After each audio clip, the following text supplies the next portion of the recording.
여러분, 문재인 정부의 정책들 여러분 알다시피 갈팡질팡 오락가락 그야말로 혼돈 그 자체입니다. 대통령 선거가 다가오니까 그에 대한 땜질 정책이 판을 치고 있습니다. 저는 이런 정부 진짜 도대체 국민을 위한 정부가 맞나 이런 생각을 지울 수가 없어요. 당장 말입니다. 여러분 이거 한번 보세요. 지금까지 보유세에 대해서 정부의 입장은 뭐라고 했습니까? 다른 나라와 비교했을 때 상대적으로 낮아 문제가 되지 않는다고 했습니다. 그러면서 보유세를 내릴 생각도 없다. 재산세나 종합부동산세를 말하는 거죠. 양도세를 유예할 생각도 없다. 이렇게까지 이야기를 해왔습니다. 그런데 말입니다. 그런데 이재명 한마디에 이재명 민주당 대선 후보의 한마디에 말이 변한 거예요. 1주택자 보유세 완화해야 된다. 이 말 한마디에 그냥 변했어요. 양도세에 대해서는 지금까지 고집을 하고 있지만 지금 보유세는요. 엄청 변한 거예요. 이게 말이 됩니까 여러분? 이게 지금까지 국민에게 어마어마한 고통을 안겨준 게 보유세예요. 여러분 집 두 채 가지고 있다는 이유로 보유세가 뭐 겨우 300만 원 400만 원 나오던 보유세가 두 채가 되니까 7,200만 원까지 나오는 아주 엄청난 사태까지 벌어지잖아요. 그런 사태까지가 벌어지는데도 정부는 그동안 아랑곳하지 않았습니다. 다른 나라와 비교했을 때 상대적으로 낮기 때문에 문제가 되지 않는다. 이렇게까지 표현을 했어요. 그런데 대선 후보의 한마디 하명에 완전히 달라졌다. 이런 이야기입니다. 여러분 이거는요 결국 말입니다. 경제가 정치화됐다는 겁니다. 경제가 정치화되는데 가장 기여한 사람이 홍남기 경제부총리예요. 저는 이분인 정권이 끝나고 나더라도 국민께 석고대죄해야 된다고. 석고대죄예요. 그냥 사과해서는 안 됩니다. 그만큼 정치를 경제화시키는데 죄송합니다. 경제를 정치화시키는데 최선봉에 섰으니까요. 나라가 지금 최악으로 가게 되는 것 이것은 어쩌면 홍남기 경제부총리의 어떤 입장이 아닐까 행동 때문이 아닐까 저는 그런 생각을 진짜 많이 해봅니다. 그럼 어떻게 안 할 거냐? 지금까지 나오는 거 1주택자 세부담 완화한다는 것은 지금까지 계속 나왔던 이야기예요. 결국 공시가격을 안 올리겠다는 거야 내년에. 지금 엄청 올랐잖아요. 그죠? 그런데 올해 걸 적용하겠다 이거야. 올해 거. 올해 걸 적용하면 보유세나 건보료나 뭐 이런 게 세금이 각종 세금이 올해 수준으로 떨어지죠. 근데 올해 수준도 지금 장난 아닙니다. 올해 수준도 장난 아닌데 어쨌든 이렇게 줄이겠다고 이야기를 하고요.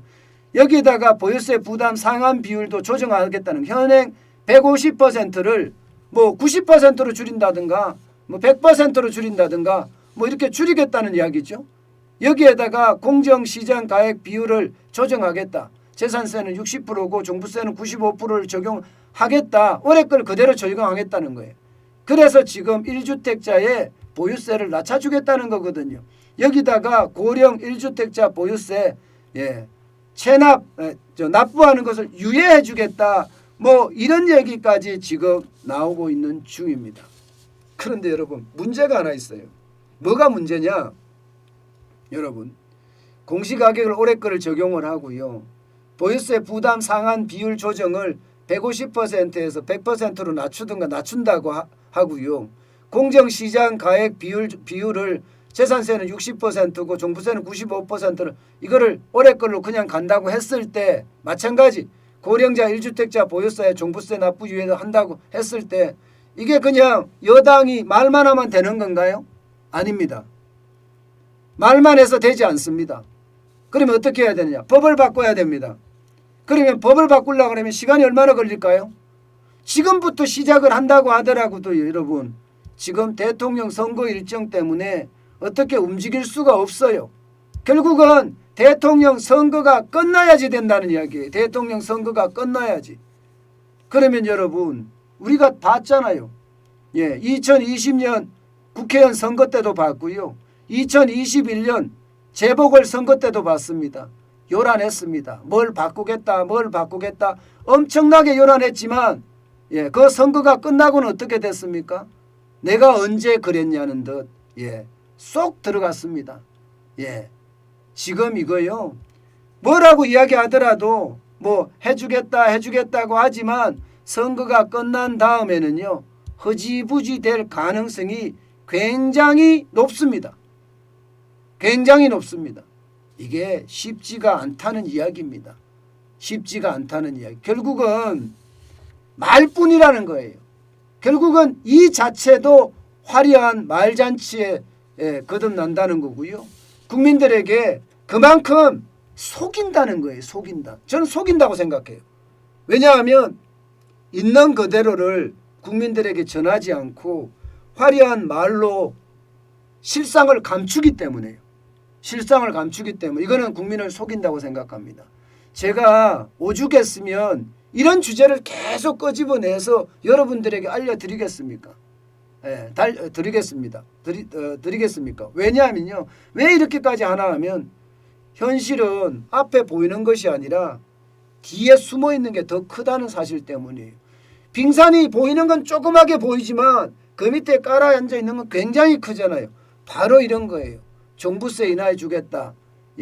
재산세 인하해 주겠다. 이렇게 이야기하지만 결국 선거가 끝나면 다시 돌아갈 문제고요. 양도소득세도 다주택자에게 가산세 2주택자 20%, 3주택자 30%를 물리고 있잖아요. 이것도 일시적으로 이게 쉽게 말하면 인하해 주겠다는 이야기거든요. 이것도 끝나고 나면 다시 돌아갑니다. 그렇기 때문에 우리가 실상을 정확히 알고 있어야 돼요. 지금 더불어민주당의 대선 캠프는요. 늘 여반장입니다. 여반장. 계속 말이 바뀌어요. 오늘 말 바뀌고 내일 말 바뀌고. 탈원전하고요. 감원전하고 차이점이 뭡니까 여러분? 탈원전이나 감원전이나 그 말이 그 말이죠. 그런데 그 말이 마치 다른 것처럼 이야기한단 말입니다. 감이 줄일 감일 거 아니에요. 감원전이나 탈원전이나 말만 다르지 뭐가 틀릴 게 있습니까? 이렇게 말장난을 하면서 국민들을 속인다는 것 여러분 우리 아셔야 됩니다. 우리가 정확하게 세상에 대해서 알고 있어야지 우리는 진정한 우리 이 투표권을 행사할 수 있다 이렇게 생각을 합니다. 그만큼 우리가 잘해야 됩니다. 우리가 잘하지 못하면 상황은 점점 악화될 수 있다. 이 말씀을 다시 한번 드리겠습니다.